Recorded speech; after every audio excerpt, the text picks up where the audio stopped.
के वास्ते मैं हाथ जोड़ करके अपील करता हूं लोगों को, आप इस तरीके से टेरराइज मत कीजिए। एक इतनी बड़े सेक्शन को आप सेकंड ग्रेड सिटीजन नहीं बना सकते। हमारे पुरखों ने कुर्बानियां दी है इस देश की आजादी की लड़ने के लिए। हमारे पुरखों ने इस देश को आजाद कराया है।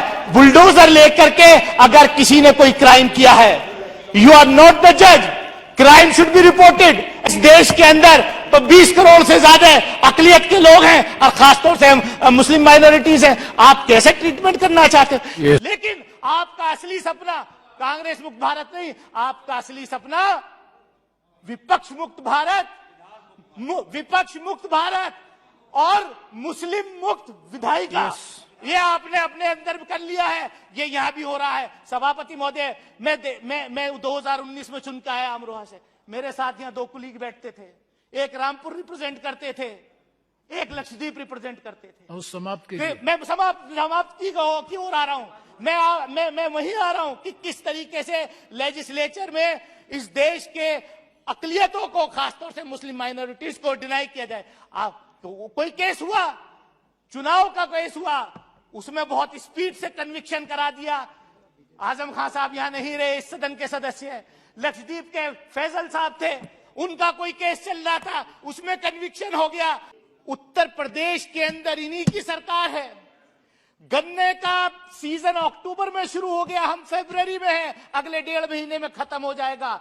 गन्ना चीनी मिलों पर चला गया, लेकिन अभी तक गन्ने का भाव रेट तय नहीं किया सरकार ने कि किस दाम से किसानों का गन्ना खरीदा जाएगा। ये किसानों की बात करते हैं। बुलडोजर लेकर के अगर किसी ने कोई क्राइम किया है, यू आर नॉट द जज, crime should be reported, FIR should be launched, investigation should take place, trial must take place, then if somebody is guilty he must be punished. यहां क्या हो रहा है कि अगर आपकी सरकार है, अगर कहीं कोई क्राइम हुआ है, सही है या गलत है, कि आप बुलडोजर लेकर के पहुंच जाओगे। ये क्या है? क्या इसलिए इस देश को हमारे पुरखों ने आजाद कराया था? क्या इसलिए मौलाना आजाद ने जो है जामा मस्जिद की सीढ़ियों पर खड़े होकर के तकरीर की थी कि आप कहां जा रहे हो? जब देश का बंटवारा हो रहा था, इस देश के अंदर 20 करोड़ से ज्यादा अकलियत के लोग हैं। इस देश के अंदर 20 करोड़ से ज्यादा अकलियत के लोग हैं और खासतौर से मुस्लिम माइनॉरिटीज हैं। आप कैसे ट्रीटमेंट करना चाहते हो? किस तरीके का ट्रेंड इस देश में चल रहा है? आप अपनी पार्टी में आपका सपना, आप कहते हैं कि कांग्रेस मुक्त भारत। कांग्रेस ने गलतियां की थी, इसलिए जनता ने हरा दिया। कांग्रेस अगर अच्छा करेगी, अब उनके नेता निकले भारत जोड़ो करने में, जनता हो सकता है फिर आशीर्वाद दे दे, मैं उसमें नहीं पढ़ना चाहता। लेकिन आपका असली सपना कांग्रेस मुक्त भारत नहीं, आपका असली सपना विपक्ष मुक्त भारत और मुस्लिम मुक्त विधायिका। ये आपने अपने अंदर कर लिया है, ये यहां भी हो रहा है। सभापति महोदय, मैं 2019 में चुन के आया अमरोहा से। मेरे साथ यहां 2 कुलीग बैठते थे, एक रामपुर रिप्रेजेंट करते थे, एक लक्षद्वीप रिप्रेजेंट करते थे। मैं समाप्ति की ओर आ रहा हूं। मैं वहीं आ रहा हूं कि किस तरीके से लेजिस्लेचर में इस देश के अकलियतों को, खासतौर से मुस्लिम माइनॉरिटीज को डिनाई किया जाए। तो कोई केस हुआ, चुनाव का केस हुआ, उसमें बहुत स्पीड से कन्विक्शन करा दिया। आजम खान साहब यहां नहीं रहे, इस सदन के सदस्य हैं। लक्षद्वीप के फैजल साहब थे, उनका कोई केस चल रहा था, उसमें कन्विक्शन हो गया। सबसे गंभीर बात जो मैं कहने जा रहा हूं, आज ही जिस तरीके से कानून मंत्रालय कोर्ट को धमका रहा है और जिस तरीके से जुडिशरी में आज मद्रास हाई कोर्ट में कोई शपथ हुई, अगर इस तरीके के जजेस का रिकमेंडेशन होगा, इस तरीके के जो हेट स्पीच करने वाले वो क्या न्याय देंगे? सभापति महोदय, I am concluding in 30 seconds. Don't make any comments against the judiciary. It is not fair. That will be looked into. I am not taking. Cannot be. Sir, I am not taking any name. I am just saying कि अगर इस तरीके के लोग होंगे तो क्या न्याय की उम्मीद करेंगे?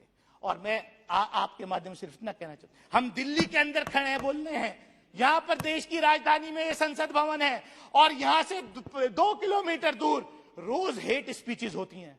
रोज जो है इस देश में के अकलियतों को काट दो, इस देश के उनको मार दो। ये हो क्या रहा है? अभी 2 दिन पहले एक तथाकथित साधु ने, मैं साधु नहीं कहूंगा क्योंकि साधु जो होता है वो तो बहुत ही दयालु होता है, साधु नहीं कहूंगा, तथाकथित साधु, सो कॉल्ड साधु जो है वो सरेआम कह रहा है कि मैं 83 साल का हूं, मैंने 80 मर्डर किए हैं। लेकिन आपने, दिल्ली पुलिस ने आज तक कोई अरेस्टिंग नहीं की, उल्टा जो मीडिया उसको दिखाने की कोशिश कर रहा है उसको नोटिस भेज दिया आपने।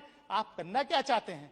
वे अनडिक्लेयर्ड इमरजेंसी इस देश में आपने लागू कर रखी है। Yes. सभापति महोदय, मैं ज्यादा कुछ ना कहते हुए मैं आपके माध्यम से सिर्फ यही कहूंगा कि देखिए, ये देश सबका है, ये देश मिली जुली संस्कृति का देश है। इस देश का ताना बाना सब लोगों ने, हिंदू, मुस्लिम, सिख, ईसाई, बौद्ध, जैन, पारसी, सबने मिलजुल करके इस देश का ताना बाना बुना है। इस देश के ताने बाने को मत तोड़िए। खुदा के वास्ते मैं हाथ जोड़ करके अपील करता हूं लोगों को, आप इस तरीके से टेरराइज मत कीजिए। एक इतनी बड़े सेक्शन को आप सेकंड ग्रेड सिटीजन नहीं बना सकते। हमारे पुरखों ने कुर्बानियां दी है इस देश की आजादी की लड़ने के लिए। हमारे पुरखों ने इस देश को आजाद कराया है। आप लोगों का इतिहास कहीं नहीं था, आप सिर्फ इतिहास बदलने का काम कर रहे हैं। आप मुगल घाट का नाम बदलोगे, आप किसी बिल्डिंग का नाम बदलोगे, आप किसी सड़क का नाम बदलोगे, क्योंकि आपका अपना कोई इतिहास नहीं है। इसलिए आप दूसरों के इतिहास को भी बर्दाश्त नहीं करना चाहते। मैं इन्हीं शब्दों के साथ सदैव